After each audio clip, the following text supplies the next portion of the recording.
अस्सलाम वालेकुम। Programme face to face के साथ मैं हूं कोमल सलीम। नाज़रीन, दिल के बढ़ते हुए अमराज पूरी दुनिया में एक संगीन मसला है, और अगर हम बात करें पाकिस्तान की, तो पाकिस्तान में भी ये मसला जो है वो दिन ब दिन बढ़ता जा रहा है। इसकी वजह बहुत सी है। हमारी रूटीन है, हमारी नींद है, हमारी खुराक है जो हम सेट नहीं रखते और जिस पे हम परहेज़ नहीं करते, तो फिर दिल के जो अमराज हैं उनमें मुब्तला हो जाते हैं हम।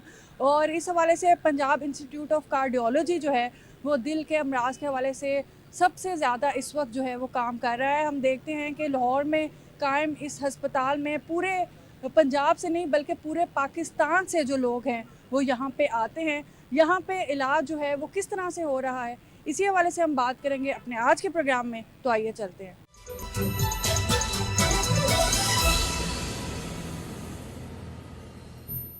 जी नाज़रीन, इस वक्त मेरे साथ डॉक्टर फरकत आलमगीर साहब मौजूद हैं। आप चेयरमैन हैं बोर्ड ऑफ मैनेजमेंट PIC। अस्सलाम वालेकुम।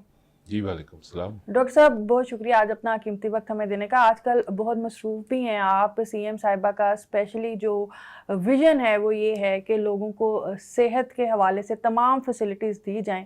इसके लिए जो स्पेशल इनिशिएटिव कार्ड भी इशू किया जा रहा है और शुरू किया जा रहा है, इस प्रोग्राम के हवाले से सबसे पहले बताइएगा। जो सीएम की विजन है वो ये है कि health should be free for all. और अभी जो हम कई प्रोग्राम रन कर रहे हैं, एक बच्चों की हार्ट सर्जरी का प्रोग्राम है जिसमें अब हमारे नियरली 10,000 बच्चों की सर्जरी हो चुकी है जो सीएम इनिशिएटिव कार्ड से हुई है।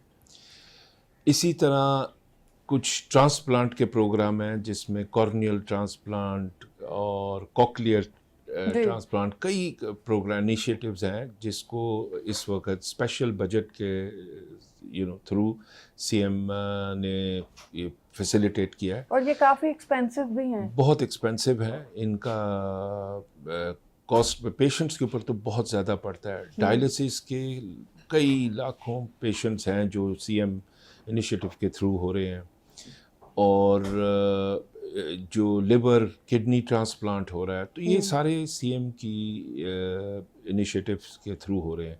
अभी जो नया शुरू हो रहा है, जो दो बड़े प्रोग्राम हम कर रहे हैं, एक है जो फालिज के मरीज़ हैं उनके लिए, चूँकि आपको पता है कि फालिज के बाद एक मसला बन जाता है कि लोग डिपेंडेंट हो जाते हैं दूसरे पे, काम नहीं कर सकते। और जिस तरह हार्ट का हम करते हैं इलाज, फ़ौरन अगर हो जाए तो ठीक हो जाता है मरीज़, इसी तरह अगर फालिज का इलाज 3 से 4 घंटे में हो जाए तो मरीज़ बिल्कुल ठीक हो सकता है। तो उसका एक सीएम ने हमें कहा है कि आप एक इनिशिएटिव के थ्रू करें, चूँकि पाकिस्तान में पंजाब में 1 लाख से ज़्यादा मरीज़ हैं जिनको इस तरह की प्रॉब्लम्स हो रहे हैं।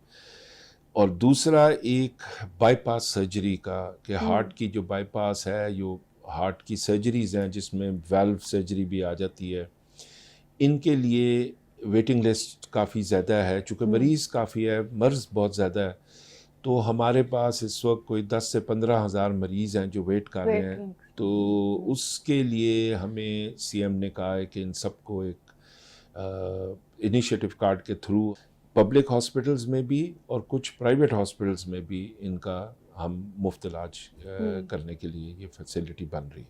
और इसी तरह और बड़ी चीज़ें हो रही हैं। हार्ट के में तो मैं बता सकता हूँ कि हम नए हॉस्पिटल खोल रहे हैं। अभी हम गुजरांवाला गए हैं, एक लैंड आइडेंटिफाई किया है, वहाँ एक नियरली 150 बेड का कार्डियक सेंटर लेटेस्ट बना रहे हैं। साहिवाल में एक सेंटर बन गया है, सर्जरीज शुरू भी हो गई हैं। सरगोदा में शुरू हो गया एक सेंटर, पूरी तरह इस साल के एंड में शुरू हो जाएगा। और इसी तरह लाहौर में जिन्ना हॉस्पिटल है जो नया है।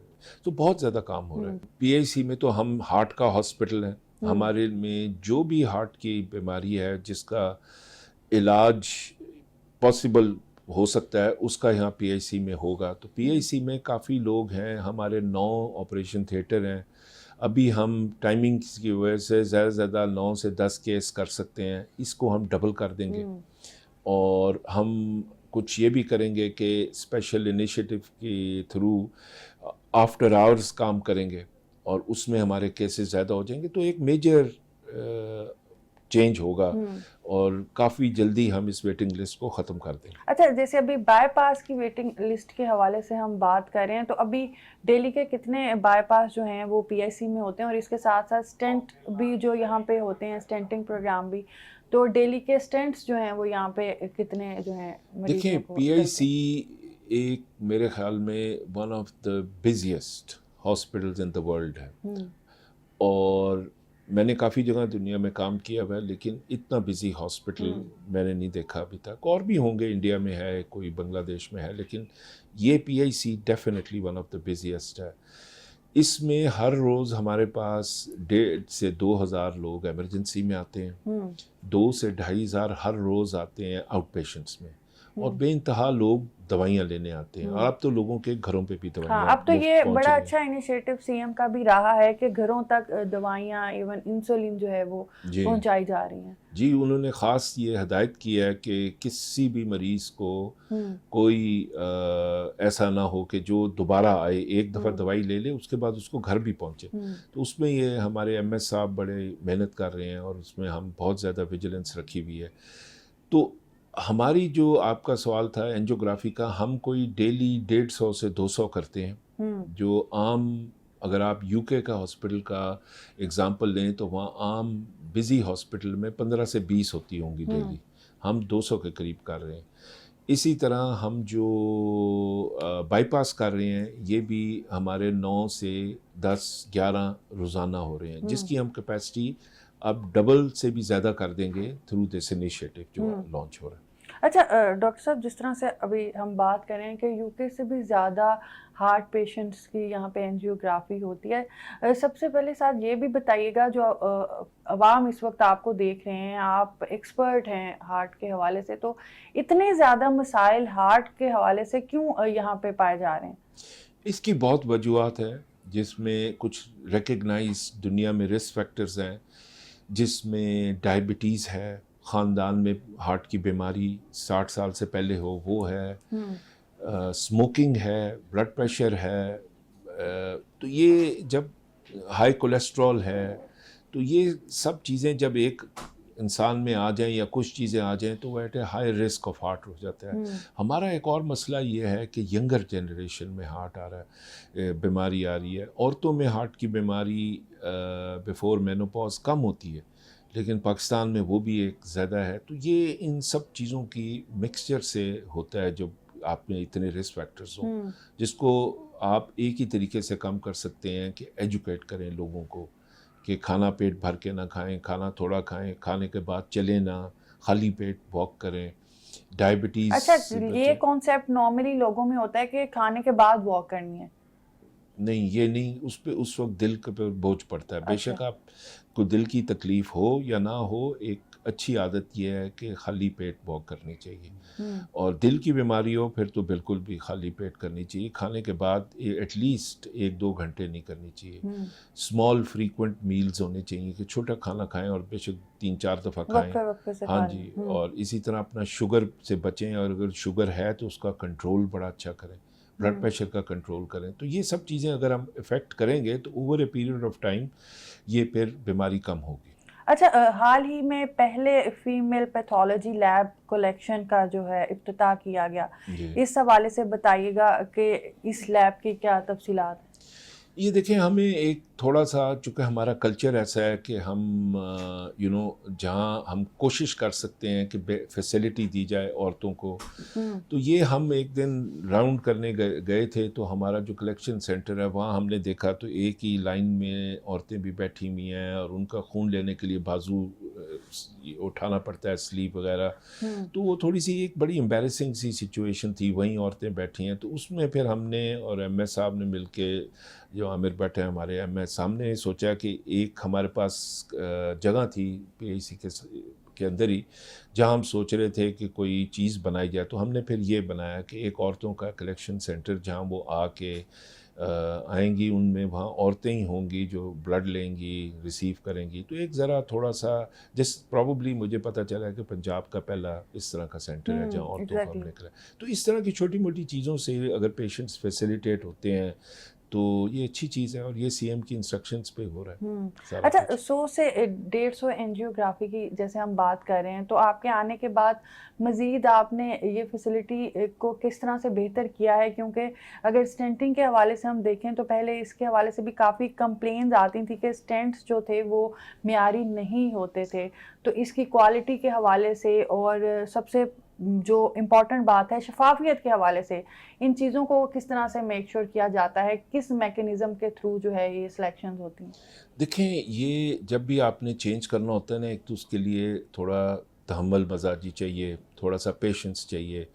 और मैं बड़ा लकी हूँ कि हमारे पास टॉप डाउन बहुत सपोर्ट थी। हमने सफाई करनी थी थोड़ी पीआईसी की, कुछ लोग थे जो टाइम पे नहीं आते थे, काम ही नहीं करते थे यहाँ। कुछ और चीज़ों का बड़ा था कि पैसे लिए जाते हैं, कोई 10,000 रुपये की एक बेड बिकती थी कि जी, इसी तरह एंजियोग्राफी में होता था।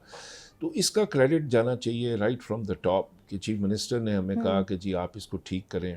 सेक्रेटरी हेल्थ, हमारे मिनिस्टर हेल्थ दोनों, ख्वाजा सलमान और अजमत साहब ने बहुत सपोर्ट किया।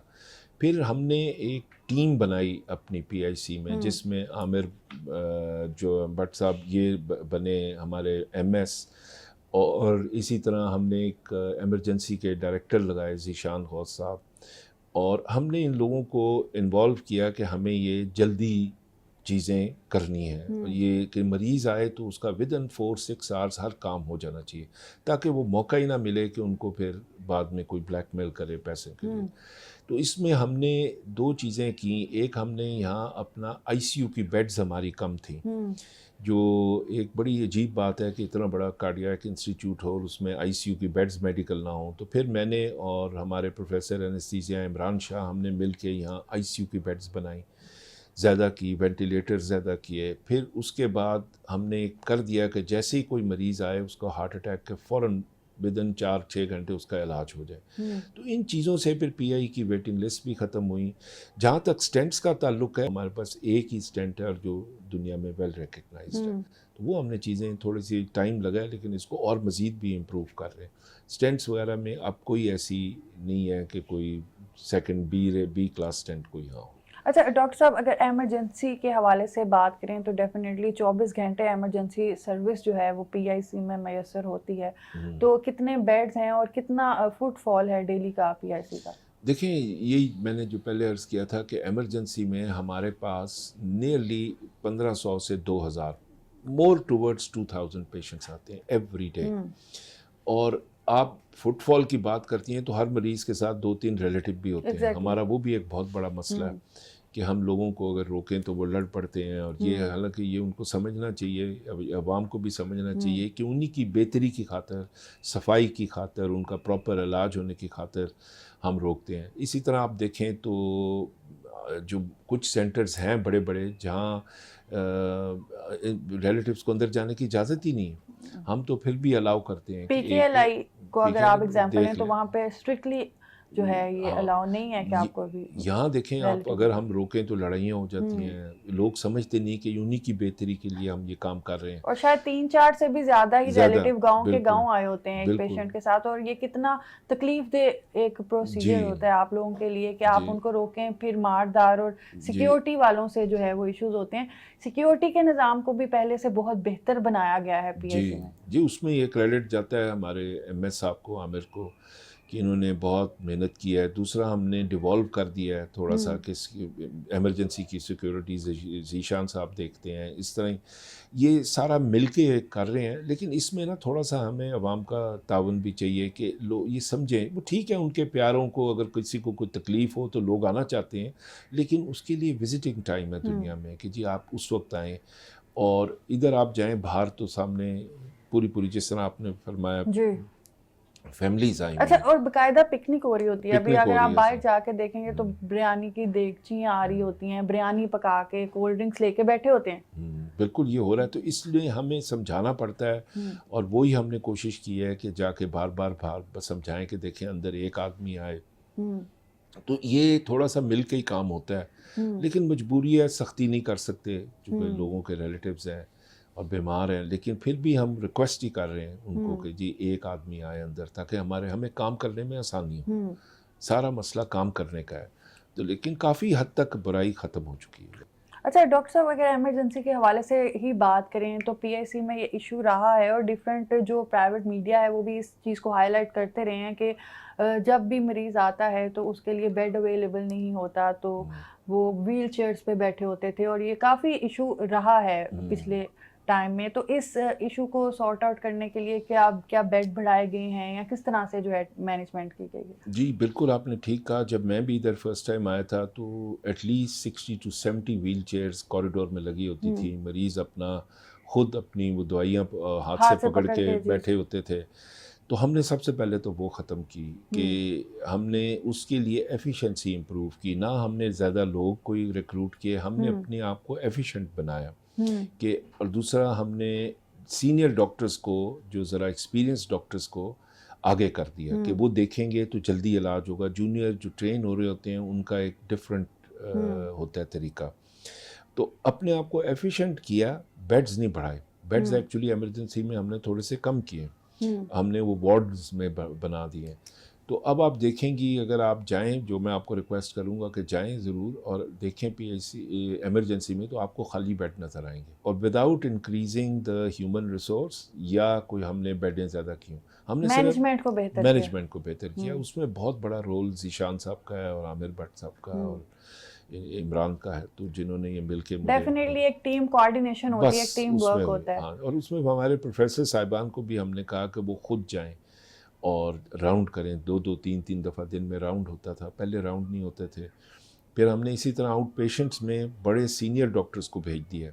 आउट पेशेंट की एक अलग टीम होती थी, वो हमने ख़त्म करके अब सीनियर डॉक्टर्स को भेजा। तो हर तरफ वो स्टैंडर्ड्स हम ला रहे हैं जो बाहर के मुल्कों में होते हैं। बट हमारा एक मेजर मसला है नंबर्स का, कि हमारा पीआईसी को समझते हैं कि बस ये यहाँ पहुँच गए तो ठीक हो गया।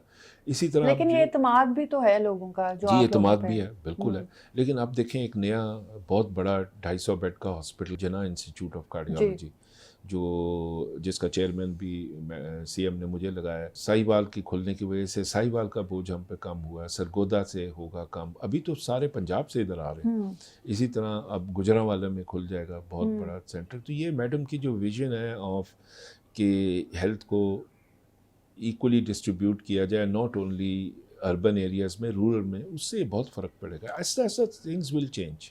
डॉक्टर साहब, जिस तरह से बात इत्मीनान की हम कर रहे हैं, साहिवाल हो गया, सरगोदा, गुजरांवाला, बाकी शहरों में भी अब पीआईसी इस्टेब्लिश हो रहा है। और अभी जिस तरह आपने जिन्ना अस्पताल के हवाले से बात की, लेकिन बात फिर वही आ जाती है कि पीआईसी पे लोगों का एक इत्मीनान है पूरे पंजाब का, बल्कि पूरे पाकिस्तान से लोग जो है वो यहाँ पे आते हैं और उनका एक माइंड सेट है कि चाहे जितनी भी तकलीफ होगी यहाँ पे आएंगे तो इलाज अच्छा और बेहतर होगा।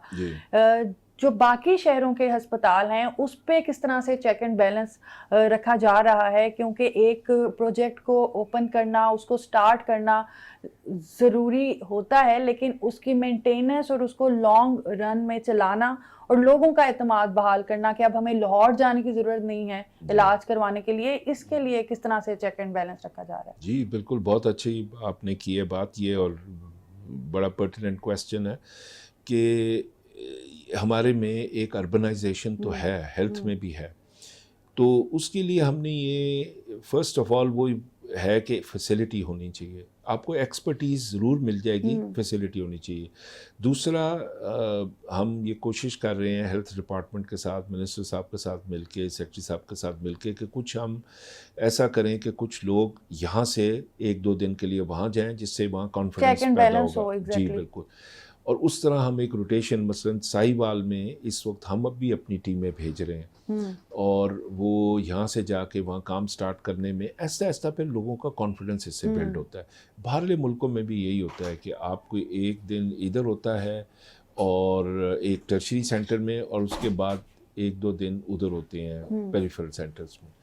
तो ये सब चीज़ें ऐसा ऐसा इंशाल्लाह बेहतर होंगी। अच्छा डॉक्टर साहब, इसके साथ साथ दिल के मरीजों के लिए सबसे ज़रूरी जो चीज़ है वो जदीद टेक्नोलॉजी के हवाले से भी है, तो इस पर बताइएगा कि ये तो डेफिनेटली वक्तन फ़वक्तन जो है अपग्रेड होने की इसकी ज़रूरत होती है। तो जो बोर्ड है वो किस तरह से इसका मैकेनिज़्म बनाता है और किस तरह से अपग्रेडेशन के लिए काम चलता है? देखें, एक तो हमारे पास जो करंट टेक्नोलॉजी है वो जब ली गई थी तो उस वक्त लेटेस्ट थी, लेकिन ऐसा ऐसा जैसे आपने कहा कि वो उसकी अपग्रेडेशन होनी चाहिए, तो वो एक्चुअली हो रही होती है, ऐसा ऐसा ऐसा ऐसा इनके साथ कॉन्ट्रैक्ट्स होते हैं। लेकिन जो इस हुकूमत में हुआ है कि चीफ मिनिस्टर ने हमें बड़ी क्लियर इंस्ट्रक्शंस दी और कि आप लेटेस्ट इक्विपमेंट लें, no matter what the cost is.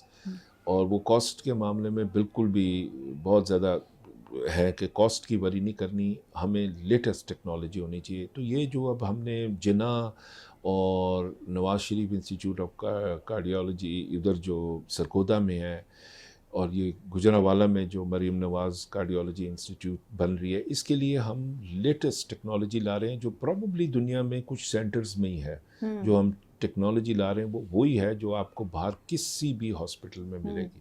तो ये एक एफ़र्ट हम कर रहे हैं कि हमें आने, पहले ये होता था कि आप पैसे बचाने की कोशिश करते थे, अब वो बिल्कुल एटीट्यूड हेल्थ में नहीं है, हेल्थ में बिल्कुल ऑपोजिट है कि पैसे की परवाह ना करें, लोगों के लिए फैसिलिटी होनी चाहिए। अच्छा, इसके साथ साथ जिस तरह से टेक्नोलॉजी बाकी दूसरे अस्पताल हैं जो नए कार्डियोलॉजी बने हैं या जो बन रहे हैं, उनमें जो टेक्नोलॉजी आएगी अपग्रेडेशन के साथ, उसका जो स्टाफ है वो भी उस लेवल का और उस तरह से एजुकेटेड होना ज़रूरी है। तो इस पे किस तरह से काम चल रहा है? इसमें हमारा एक तो ये है कि जो हमें लोगों को अच्छे सेंटर से जो ट्रेन हो चुके हैं उनको वहाँ लगाना पड़ेगा। तो वो थोड़ा सा एक मुश्किल मसाइल होता है, चूँकि जहाँ लोग सेटल हों, तो कोशिश कर रहे हैं कि इस तरह जो ट्रेन स्टाफ हो। दूसरा, हम कुछ लोगों को बाहर भेज रहे हैं, मसलन एमआरआई में हम काफ़ी डेफिशिएंट हैं, तो एमआरआई की हमने 6 पोजीशंस इंग्लैंड में शेफील्ड में हमने ऑब्टेन किए हैं कि यहाँ से जब लोग जाएंगे तो वहाँ ट्रेन होकर 3 महीने के बाद आके यहाँ करेंगे। तो ये एक ग्रेजुअल स्टेप होता है, और उसमें अगर आप शुरू कर दें तो ऐसा ऐसा ऐसा ऐसा फिर वो फैलना शुरू हो जाता है। तो इस तरह हमारा एक कॉन्ट्रैक्ट हमने किए हैं बड़ी यूनिवर्सिटीज़ के साथ बाहर, कि जहाँ से ट्रेनिंग वगैरह होगी। और इसके साथ साथ अगर हम पीएससी में मेडिसिन्स के हवाले से, फ्री मेडिसिन्स के हवाले से बात करें या इलाज के हवाले से बात करें, तो वो बताइएगा क्या टोटली फ्री होता है? बिल्कुल, अगर आपका कोई भी यहाँ पर आए पीआईसी में, उनका बिल्कुल टोटली फ्री है।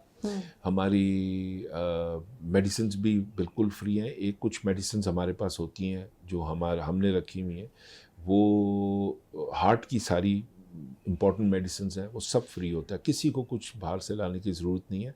हाँ, कुछ लोग होते हैं जो प्राइवेटली करवाना चाहते हैं, पेइंग होते हैं, वो अपना पेमेंट के साथ करते हैं। बाकी एब्सोल्युटली एवरीथिंग इज़ फ्री। और अगर गरीब मरीज़ों के हवाले से जैसे मुफ्त इलाज की हम बात कर रहे हैं, तो क्या उसका तरीक़ाकार क्या होता है? क्या यहाँ पे आके अपनी रजिस्ट्रेशन करवाने के बाद हर चीज़ टोटली फ्री हो जाती है? जी बिल्कुल, एब्सोल्युटली उनका एक हमारा सिस्टम है, वो जैसे ही पता चलता है, वो जो भी लोग हों, एमरजेंसी में तो जो भी आएगा सब फ्री है, आउट पेशेंट में भी जो भी आएगा सब फ्री है। अब अगर कोई लोग चाहते हैं कि हम प्राइवेटली आएँ, तो उनके पास ये प्रेरोगेटिव। अच्छा, यही एक्चुअली क्वेश्चन मैं करने वाली थी कि पीआईसी जिस तरह से हम बात करें कि लोगों का एतमाद है और प्राइवेट हॉस्पिटल्स को छोड़ के लोग यहाँ पे आते हैं, और बहुत से प्राइवेट हॉस्पिटल ऐसे हैं जहाँ पे बहुत ज़्यादा पे करना पड़ता है, और लोग करते हैं जो कर सकते हैं कि वहाँ पे फैसिलिटीज़ अच्छी होती हैं। लेकिन अगर पीआईसी की बात करें तो यहाँ पे जो मयार है वो भी अच्छा है। तो फैसिलिटीज़ अच्छी लेने के लिए अगर कोई पे करना चाहे, तो आपको लगता है कि जो प्राइवेट सेक्टर है उसको भी हमें इसी तरह से डेवलप करना चाहिए पीआईसी में? जी बिल्कुल, हमारे पास भी वैसे, just to let you know, हमारे पास ऊपर प्राइवेट रूम्स हैं, हमने उनको सारा रेनोवेट किया है, वो भी यहाँ भी फैसिलिटी है। और दूसरा देखें, ये इलाज का जो दिल की बीमारी है ना, ये उस वक्त आप हर किसी के जेब में पैसे नहीं होते जब वो उनको खुदा न खास्ता हार्ट अटैक होता है या चेस्ट पेन होती है। तो ये इतनी एश्योरिटी होना कि मैं अगर इस हॉस्पिटल में पहुंच जाऊंगा, मेरे लिए कोई एक पैसे की भी ज़रूरत नहीं, बहुत बड़ी चीज़ है। तो ये चीज़ें हमारे पास, एवरीथिंग इज़ फ्री। और उसमें मैंने आपको जिस तरह बताया कि दवाइयाँ भी उनको फिर हम फ्री भेजते हैं, उनसे पैसे कुछ नहीं, और कई महीनों से, कई सालों को उनकी दवाइयाँ जा रही होती हैं। तो ये सब चीज़ें फ्री हैं उधर। अच्छा डॉक्टर साहब, जिस तरह से टेक्नोलॉजी नहीं आने के साथ साथ हम टेक्नोलॉजी की अपग्रेडेशन के हवाले से बात कर रहे हैं, उसी तरह बताइएगा कि डॉक्टर्स हो गए, पैरामेडिकल स्टाफ हो गए, इनकी ट्रेनिंग्स का और स्पेशलाइजेशन का सिलसिला भी साथ साथ चलता है यहाँ पे? जी बिल्कुल, यहाँ पर पोस्ट ग्रेजुएट डिग्रीज़ होती हैं, और पहले कुछ था, थोड़ी सी उसमें रिलैक्सेशन थी कि लोग अपनी मर्ज़ी से आते थे। अब हमने काफ़ी सख्ती की है, और पोस्ट ग्रेजुएट स्टूडेंट्स हैं वो आते हैं, ट्रेन होते हैं, प्रोफेसर्स उनको लेक्चर लेते हैं।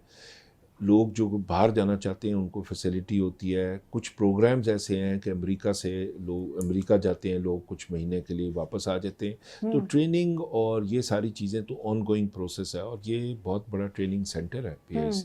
यहाँ से बहुत लोग जो MD की डिग्री लेते हैं, कुछ FCPS लेते हैं, तो हर स्पेशलिटी में ट्रेनिंग है।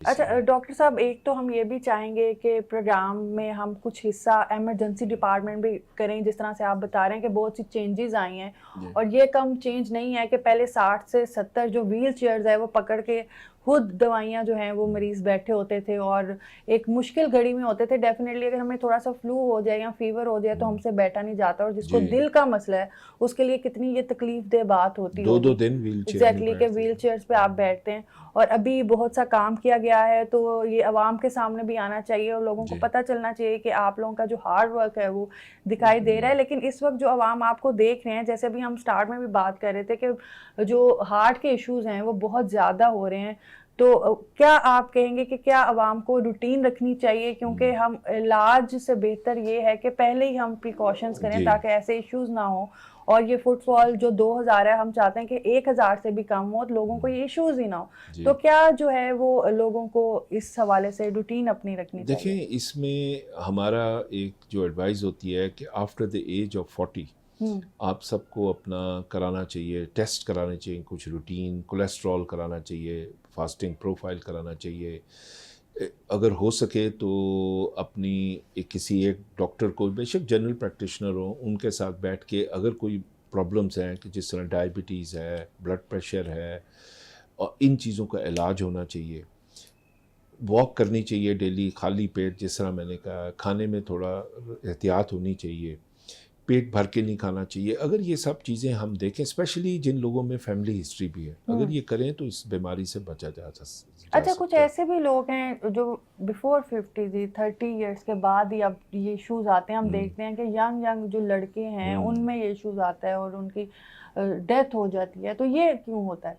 ये इनमें यूजुअली कोई या तो और बीमारी भी होती है साथ, या ये पैदाइशी इनमें कोलेस्ट्रॉल बहुत ज़्यादा होता है, जिसको हम फेमिलियल कहते हैं, हाइपरलिपिडेमिया। तो ये वो लोग हैं जो बड़ी यंग एज में जिनको डायबिटीज़ हो जाती है, फिर वो स्मोकिंग करते हैं। तो ये 2-3 जब रिस्क फैक्टर एक आदमी में हो जाएं, औरत में हो जाएं, वो लोग पकड़े जाते हैं।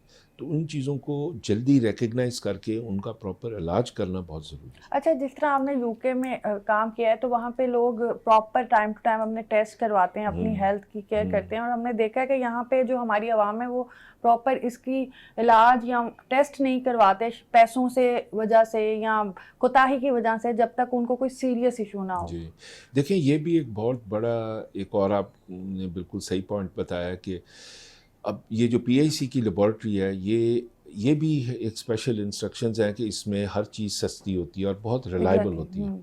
ये आपको बाहर से बहुत सस्ती इन्वेस्टिगेशंस होती हैं, लोगों को कराना चाहिए। हमारी एक कल्चरल ऐसी चीज़ है कि पता ना चले कि मैंने टेस्ट करा लिया तो पता ना चले, हालांकि ये बिल्कुल गलत बात है। जितना जल्दी पता चलेगा किसी प्रॉब्लम का, तो अब ऐसे ऐसे इलाज मौजूद हैं कि आप बच सकते हैं बीमारी से। तो ये बिल्कुल अपना टेस्ट कराना चाहिए, ख़ास तौर पे जिनको फैमिली हिस्ट्री है। बच सकते हैं और एक हेल्थी ज़िंदगी जो है वो गुजार सकते हैं। बिल्कुल। अभी डॉक्टर साहब हम चलते हैं ब्रेक की तरफ, और ब्रेक के बाद नाज़रीन हम आपको दिखाएंगे कि PIC में किस तरह से अपग्रेडेशन की गई है, और एमरजेंसी का जो निज़ाम है PIC का वो इस वक्त किस तरह से रन हो रहा है।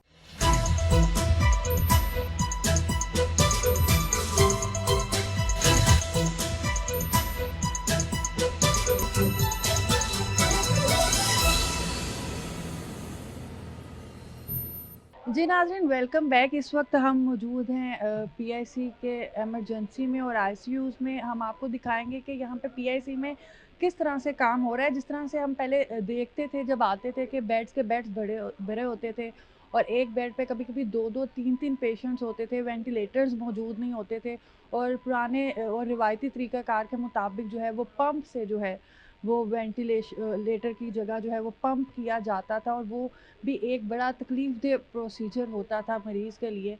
लेकिन अभी हम देख सकते हैं कि यहाँ पे इतने ज़्यादा वेंटिलेटर्स मौजूद हैं कि मरीज़ों के बावजूद जो हैं वो बेड्स अभी भी अवेलेबल हैं। प्रोफ़ेसर सैयद इमरान शाह साहब हमारे साथ मौजूद हैं। ये ओवरऑल आईसीयूज़ के ऑपरेशंस को जो है वो यहाँ पे देखते हैं। अस्सलाम वालेकुम। अस्सलाम वालेकुम जी। अच्छा डॉक्टर साहब, जिस तरह से अभी मैं बात कर रही हूँ कि पहले हम आते थे तो यहाँ पे वेंटिलेटर्स तो मौजूद नहीं होते थे और इसके साथ-साथ हम देखते थे कि पुराने रवायती तरीक़ों से इलाज किया जाता था। लेकिन अब हम देख रहे हैं कि ऐसे लगता है कि state of the art machinery और वेंटिलेटर्स यहाँ पे मौजूद हैं। तो इस हवाले से बताइएगा। जी, अल्हम्दुलिल्लाह इसमें इस तरह से है कि ये vision chairman board of management की तरफ से सपोर्ट थी, फिर हायर एडमिनिस्ट्रेशन अथॉरिटी ने हमें फैसिलिटीज़ दी, प्रोक्योरमेंट के अंदर नए वेंटिलेटर्स आए। तो अब हमारे पास पहले 6 बेड्स का डेडिकेटेड आईसीयू था, अब 17 बेड्स का वेंटिलेटेड आईसीयू है जो 3 हिस्सों में डिवाइडेड हमने किया हुआ है। HDU 1, ICU 1, ICU 2। तो पीआईसी में जितने भी कार्डियोजेनिक शॉक के पेशेंट्स जिनको वेंटिलेटर्स की ज़रूरत है, जिनके दिल की पंपिंग ख़राब हो चुकी है, इस पोजीशन में है कि अब उनको मसनूई सांस की मशीन पे रख के उनको ऐसी आइनोट्रॉप्स और सपोर्ट्स दी जाएँ जहाँ से उनके वापस हम कार्डियक आउटपुट को लेके आएँ। तो यहाँ पर हमारे पास state of the art facility है, तमाम 7 पैरामीटर्स के मॉनिटर्स हैं जो in the Punjab, in the Lahore dedicated हैं और यूनिक है। बाकी आपके मेडिकल कॉलेज से सेपरेटेड पार्ट हैं। फिर मेरे पास तमाम disposables for all poor patients available है, high costly disposable in the form of central line, in the form of arterial line, intraaortic balloon. तो रेस्क्यू हाई रिस्क एंजियोप्लास्टी भी हम करते हैं वेंटिलेटर्स के ऊपर और स्ट्रेट अवे हम उस पेशेंट में उधर से स्ट्रेट अवे स्टार्ट करते हैं। फिर एक और चीज़ जो मैंने आपके नॉलेज में लानी है, ये डायरेक्शन थी सीएम पंजाब की और उसको एग्जीक्यूट किया है, मैं इसको ओपनली कह सकता हूँ कि integrated code blue alarm system वो पंजाब में इंटीग्रेटेड जो बेसिकली 5 आईसीयूज़ और 9 कैथ लैब्स और 9 ऑपरेशन थिएटर्स को इंटीग्रेट कर रहा है, जिसमें सीपीआर की टीम एक अलार्म के ऊपर एक्टिवेट हो जाती है। डॉक्टर हसीब आप देखिएगा, अलार्म सिस्टम भी मैडम को दिखाना है हमने, इसको भी प्रेस करें ताकि मैं ये भी नोटिस करूं। ये भी हमारी डायरेक्शन थी। अब ये कोल्ड ब्लू सिस्टम है, पूरी इमरजेंसी टीम्स इसके अंदर एक्टिवेट हो जाएंगी क्योंकि आपके पास सिर्फ सेकंड्स हैं। 30 टू 90 सेकंड्स के अंदर आपने पेशेंट के ब्रेन को बचाना है जब तक उसका हार्ट वापस नहीं आता। तो उसके लिए आपको एक्टिवेटेड रिस्पॉन्स सिस्टम चाहिए। तो डेडिकेटेड सिनेरियो है और we are heading towards the best इंशाल्लाह by the help of administrative authorities. अच्छा, ये वेंटिलेटर्स की अगर हम बात करें तो अगर कम से कम कॉस्ट भी किसी अस्पताल में वेंटिलेटर की पर डे ली जाती है तो वो 30 से 35 हज़ार ली जाती है और अगर बिल्कुल। हम मेडिसिन वगैरह मिलाएं तो तकरीबन 1 लाख पर डे का बन जाता है। बिल्कुल बिल्कुल तो exactly, यहाँ पे 1 लाख सब 1 लाख नहीं, ये कॉस्ट आप तमाम हॉस्पिटल में तो एक्चुअल कॉस्ट 1.5 से 2 लाख तक कॉस्ट करती हैं। कम से कम मैं कम से बात कम कर बता रहे हैं, लेकिन अब ये पोजीशन है कि हमारे पास प्राइवेट हॉस्पिटल से रेफरल है, हम सपोर्ट करते हैं पेशेंट्स को और विदाउट एनी प्रॉब्लम हमारे पास इतनी कैपेसिटी है कि we are managing the patients in emergency critical cardiac care at best level. और यहाँ पे ये जितनी फैसिलिटी है सब कुछ फ्री ऑफ द कॉस्ट है, वो मैं आपको स्टैंडी दिखाऊंगा जिसपे मैंने पूरा लेबल किया हुआ है। Each and every facility is free of cost available, कोई प्रॉब्लम डिस्पोजेबल का नहीं है, ऑल मेडिसिन और फ्री डिस्पोजेबल में पेशेंट को 1 रुपए की भी कॉस्ट नहीं देनी पड़ती। हमने इवन आउटसोर्स किया हुआ अपने डायलिसिस सेंटर भी ताकि उधर से भी पेशेंट को डायलिसिस फैसिलिटी भी मिल जाए यहाँ पे जिनका किडनी बैठ जाता है because of the low cardiac output. तो ये फैसिलिटी इज़ यूनिक। और किडनी का भी अगर इशू हो हाँ, बिल्कुल, कार्डियक से वो definitely। भी यहाँ पे तो हम आउटसोर्स करके पोर्टेबल डायलिसिस करवा के तो इन पेशेंट्स को बेड साइड पे जितना मैक्सिमम एडवांटेज दे सकते हैं वो देते हैं। तो उसमें अब ये कि यहाँ पर आपके पास जो 17 बेड्स के वेंटिलेटर वाले आईसीयूज़ में कोई पेशेंट को सिंगल रुपी चार्ज नहीं हो रहा और facility head to end is all वगैरह। ये देखिए आपके सामने है, ये ऑल कोड ब्लू ट्रॉलीज़ हैं, ये आपके पास फोकस एंड फोकस स्कैन्स के अल्ट्रासाउंड्स हैं, ये 7 पैरामीटर्स हैं, एवरीथिंग इज़ एनरिच्ड। हाँ, अब ये वो पेशेंट है, मैं आपके नॉलेज में को ला देता हूँ जिनमें मैक्सिमम रिस्पॉन्स है। अगर टीम ने एफिशिएंटली मैनेज किया, क्योंकि यहाँ पे कैंसर पेशेंट्स नहीं आ रहे, आउटकम है ना एक्यूट कार्डिक इशू है, तो यहाँ पे मैक्सिमम टीचिंग भी हो रही है और एसीएलएस भी हो रहा है और कोड ब्लू के रिस्पॉन्स की वजह से वो अब बाकी तो जान अल्लाह ताला की ज़ात के करम से बचनी है, लेकिन साइंटिफिकली उस रिस्पॉन्स सिस्टम की वजह से हमारी एफिशिएंसी और बेहतर हुई है। बहुत शुक्रिया जी। नाज़रीन, जिस तरह से हमने आपको दिखाया कि किस तरह से यहाँ पे वेंटिलेटर्स की फैसिलिटीज़ जो हैं वो मौजूद हैं, और अभी जैसे मैं बात कर रही थी कि कम से कम भी अगर वेंटिलेटर का हम एक्सपेंस निकालें पर डे तो वो लाख से 1.5 लाख रुपया बनता है, जो यहाँ पे फ्री ऑफ कॉस्ट जो है वो फैसिलिटीज़ दी जा रही हैं। और ये एक बहुत बड़ी नेमत है उन लोगों के लिए जो अपनी ज़िंदगियों की बाजी सिर्फ इस वजह से हार जाते हैं कि उनके पास इलाज करवाने के लिए पैसे नहीं होते।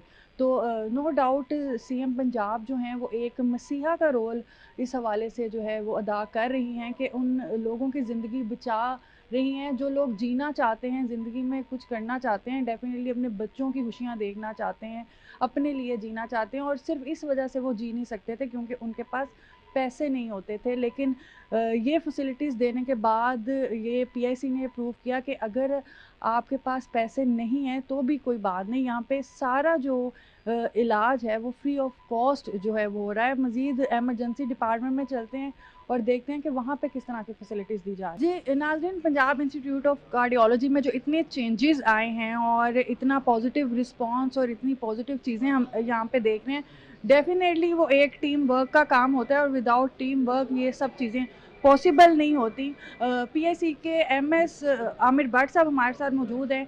जैसे अभी हमने चेयरमैन साहब से भी बात की, उन्होंने बार बार इनका नाम लिया प्रोग्राम में और जिक्र किया कि इन्होंने फुल सपोर्ट और इनके टीम वर्क के वजह से जो है ये मुमकिन हुआ।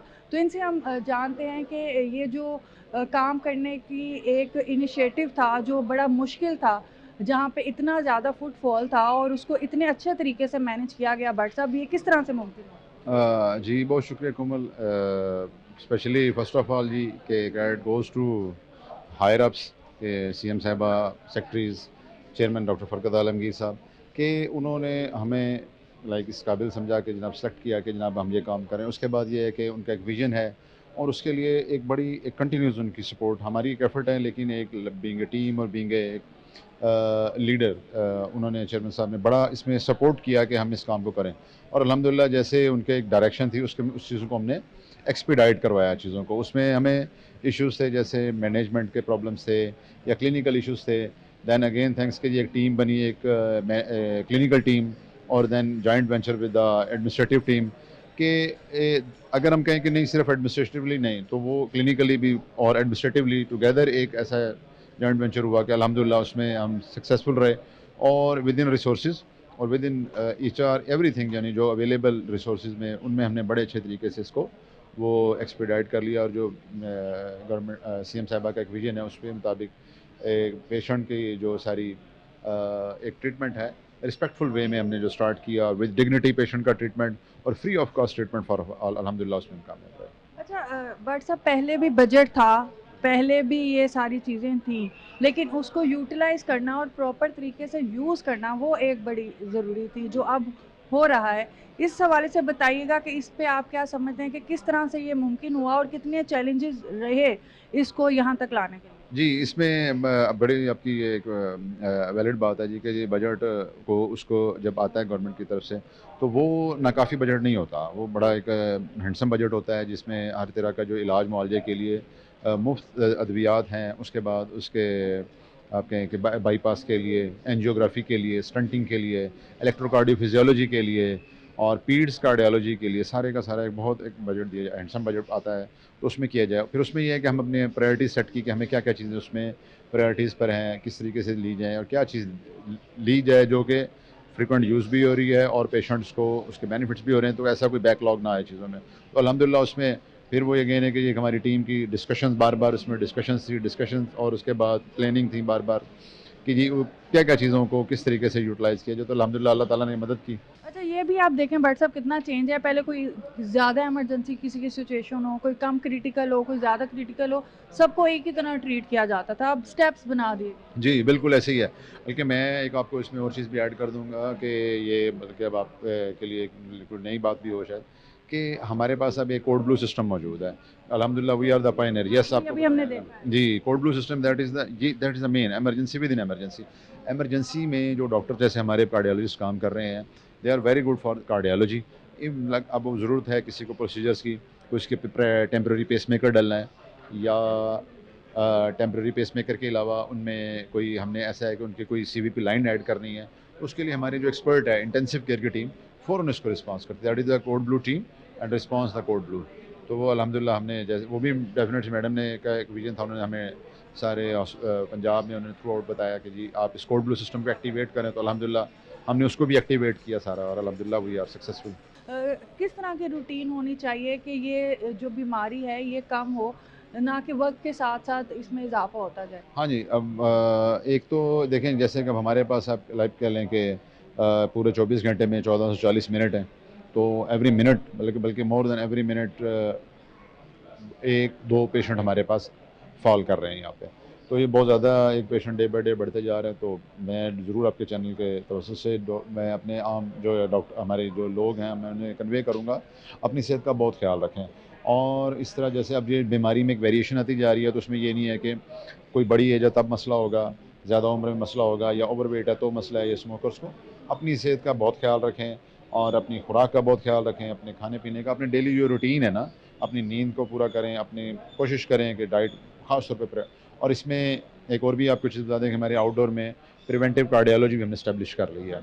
इन एनी केस के लाइक आप फील करते हैं या किसी की फैमिली हिस्ट्री है कि उसकी फैमिली में ये चीज़ रन कर रही है, तो वो समझता है कि मैं इस चीज़ को अपने अंदर कोई करना चाह रहा हूँ, चेक करवाना चाह रहा हूँ, तो हमारे प्रिवेंटिव डिपार्टमेंट से वो आए, अपनी चीज़ों को डिस्कस कर ले प्रिवेंशन के पॉइंट ऑफ व्यू से, और वो ठीक हैं अगर तो वो फॉलो अप में ज़रूर चेकअप वो उसमें भी करवा सकते हैं। बहुत शुक्रिया जी। नाज़रीन, ये जिस तरह से अभी हम बात कर रहे हैं कि बीमारी होने के बाद और मुश्किल होने के बाद ज़रूरी है कि उससे पहले ही प्रिवेंटिव, जिस तरह से कार्डिक सेंटर भी यहाँ पे इन्होंने बनाया है, वहाँ पे आप अपने आप को चेक करें। जिनकी हिस्ट्री है, जिनके पेरेंट्स को ये इशू है, या नॉर्मली पेरेंट्स को नहीं भी है, तो हम देखते हैं कि लोग जो होते हैं वो परवाह नहीं करते, और चंद पैसे बचाने के लिए कि अगर हम इसकी रिपोर्ट करवाएंगे, रिपोर्ट्स करवाएंगे, कार्डिक टेस्ट करवाएंगे तो हमारे पैसे लगेंगे, तो किसी ना किसी वजह से यहाँ कोताही करते हैं कि हमारे पास अभी टाइम नहीं है, थोड़ा सा टाइम कभी निकाल के डॉक्टर को चेक करवा लेंगे। तो ये जो ज़िंदगी है ये बड़ी इंपॉर्टेंट है और इससे इम्पॉर्टेंट कुछ भी नहीं है। तो जो ज़रूरत है वो इस बात की है कि अपने आप पे, अपनी ज़ात पे टाइम दें और बर वक्त जो है वो उसका इलाज करवाएं, इससे पहले कि कोई बहुत बड़ी बीमारी या आपको अपनी जान की बाजी हारनी पड़े। और इसके साथ साथ ओवरऑल जो हमने आज इस PIC का विज़िट किया, और डेफिनेटली मैं सरप्राइज़ हूँ, क्योंकि जब लास्ट ईयर हम इन्हीं दिनों में आए थे तो बहुत सी चीज़ें थी जो पेंडिंग थी और बहुत सी चीज़ें थी जिन पे काम होने की ज़रूरत थी। और उस वक्त भी हमने जब चेयरमैन साहब का इंटरव्यू किया तो उन्होंने कहा स्टार्ट में जब वो आए थे कि इन चीज़ों पे अब हम आगे काम करेंगे। लेकिन नॉर्मली हम देखते हैं कि जिस भी इदारे में या कहीं पे भी जाके इंटरव्यू करते हैं तो हर कोई अपने जो है वो मोटिव्स और टारगेट्स बताता है, लेकिन उस तरह से इम्प्लीमेंटेशन नहीं होती। तो यहाँ पे हमने देखा है कि पिछले साल के बाद अब बहुत ज़्यादा तब्दीली है। पहले जो यहाँ पे रश लगा होता था, व्हील चेयर पे मरीज़ बैठे होते थे और अपनी बारियों का इंतज़ार कर रहे होते थे, या वो ड्रिप्स पकड़ के अपना इलाज कर रहे होते थे, वो चीज़ें नज़र नहीं आई। जहाँ पे बेड्स पे 2-2, 3-3 पेशेंट्स मौजूद होते थे PIC में, वहाँ पे हमने देखा है कि कई बेड्स जो हैं वो यहाँ पे खाली हैं। तो एक ये बहुत पॉजिटिव चेंज है। और जिस तरह से स्पेशली वेंटिलेटर्स के हवाले से हमने बात की कि अगर हम प्राइवेटली कोई भी मरीज़ वेंटिलेटर की जो है सहूलत अवेल करता है तो वो पर डे 1 से 1.5 लाख का कम से कम खर्चा बनता है। जो लोग इलाज नहीं करवा सकते तो फिर अपनी जान की बाजी हार जाते हैं। PIC पे काम करना और उसमें इतनी तब्दीली लाना और इतना चेंज करना और आलमी म्यार की फैसिलिटेशन यहाँ पे देना, यकीनन खिराज तहसीन जो है इस बात पे वो पेश करना चाहिए। इसी के साथ कोमल सलीम को दीजिए इजाज़त। अल्लाह हाफ़िज़।